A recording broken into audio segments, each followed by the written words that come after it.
Assalamualaikum warahmatullahi wabarakatuh. Saya Faradila Sabila Ramadona, NPM 2141920 dari Manajemen 21 Gabungan. Nah, pada video kali ini saya akan menjelaskan mengenai pelaporan berkelanjutan Sustainability Reporting. Baik, langsung aja ya.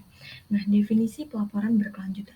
Pelaporan berkelanjutan itu juga dikenal sebagai laporan keberlanjutan atau laporan CSR, Corporate Social Responsibility. Ini merupakan proses komunikasi yang sistematis dan terstruktur mengenai kinerja suatu organisasi dalam aspek ekonomi, lingkungan, dan sosial pada para pemangku kepentingan. Nah, kemudian tujuan utama pelaporan berkelanjutan itu apa sih sebenarnya gitu? Nah, tujuan utamanya itu ialah memberikan informasi yang komprehensif tentang dampak organisasi terhadap berbagai dimensi keberlanjutan, serta langkah-langkah yang diambil untuk mengelola resiko dan peluang terkait. Seperti itu, teman-teman. Nah, kemudian tuh ada manfaat pelaporan berkelanjutan. Manfaat yang pertama di sini adalah transparansi dan akuntabilitas. Apa sih sebenarnya transparansi dan akuntabilitas? Jadi, pelaporan berkelanjutan itu membantu organisasi dalam membangun transparansi dan akuntabilitas terhadap pemangku kepentingan. Hal ini tuh memungkinkan organisasi untuk memperlihatkan dampak dan kontribusi mereka secara terbuka dan akuntabel. Kemudian yang kedua di sini ada pemenuhan harapan pemangku kepentingan. Nah, maksudnya apa sih?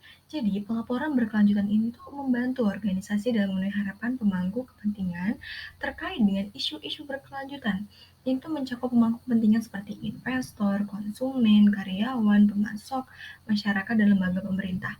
Kemudian ada inovasi dan efisiensi. Melalui pelaporan berkelanjutan, organisasi itu dapat mengidentifikasi peluang inovasi dan peningkatan efisiensi dalam operasi mereka. Informasi yang diperoleh dari laporan keberlanjutan itu dapat membantu organisasi untuk mengelola resiko dan peluang yang terkait dengan keberlanjutan. Kemudian ada manajemen risiko yang lebih baik. Nah, pelaporan berkelanjutan itu tuh membantu organisasi dalam mengidentifikasi dan mengelola risiko yang berkaitan dengan aspek ekonomi, lingkungan, dan sosial. Nah, dengan memahami resiko ini tuh organisasi tuh bisa nih ngambil tindakan yang tepat untuk mengurangi resiko dan meningkatkan kinerja keberlanjutan. Kemudian ada peningkatan reputasi. Pelaporan keberlanjutan itu tuh dapat membantu sebuah organisasi dalam membangun reputasi yang baik di mata pemangku kepentingan dengan menyampaikan informasi tentang praktik bisnisnya yang bertanggung jawab serta berkelanjutan. Nah, organisasi juga itu dapat meningkatkan kepercayaan dan citra kepada masyarakat sekitar. Kemudian ada pemenuhan kewajiban hukum. Nah, di beberapa negara termasuk organisasi mungkin memiliki kewajiban hukum. Nah, untuk menyampaikan sebuah laporan keberlanjutan itu kita harus memastikan terlebih dahulu bahwa organisasi tersebut telah mematuhi peraturan dan undang-undang yang berlaku terkait dengan isu-isu berkelanjutan. Nah, kemudian ada mengukur dan mengelola kinerja. Pelaporan berkelanjutan itu tuh membantu organisasi dalam mengukur dan mengelola kinerja berkelanjutan mereka. Nah, dengan kita tuh memantau dan mengevaluasi kinerja berkelanjutan, kayak kita mengevaluasi kinerja mereka dalam aspek ekonomi, lingkungan, dan sosial, atau sebuah organisasi itu tuh bisa loh mengidentifikasi area mana sih yang perlu diperbaiki dan area mana nih yang mengarahkan agar upaya mereka tuh menuju ke berlanjutan yang lebih jangkanya itu jangka panjang. Nah, seperti itu. Kemudian selanjutnya di sini ada ruang lingkup pelaporan berkelanjutan. Di sini pertama ada aspek ekonomi, lingkungan, sosial, dan governance perusahaan. Nah, kita bahas satu persatu. Jadi, di dalam ruangan lingkup pelaporan berkelanjutan ini tuh mencakup beberapa aspek dan ruang lingkup yang mencerminkan sebuah kinerja keseluruhan dari organisasi. Nah, termasuk dari ini ada pertama ada aspek ekonomi. Ini tuh meliputi kinerja keuangan organisasi kontribusi terhadap pertumbuhan ekonomi, inovasi produk dan layanan, manajemen risiko keuangan dan dampak ekonomi pada pemangku kepentingan. Nah, kemudian ada aspek lingkungan. Nah, ini tuh meliputi dampak organisasi terhadap lingkungan, seperti emisi gas rumah kaca, penggunaan energi, manajemen limbah, penggunaan sumber daya alam, efisiensi penggunaan air, dan upaya pelindungan ke lingkungan. Kemudian ada aspek sosial. Nah, itu tuh dampak meliputi dampak organisasi terhadap masyarakat, terhadap lingkungan gitu.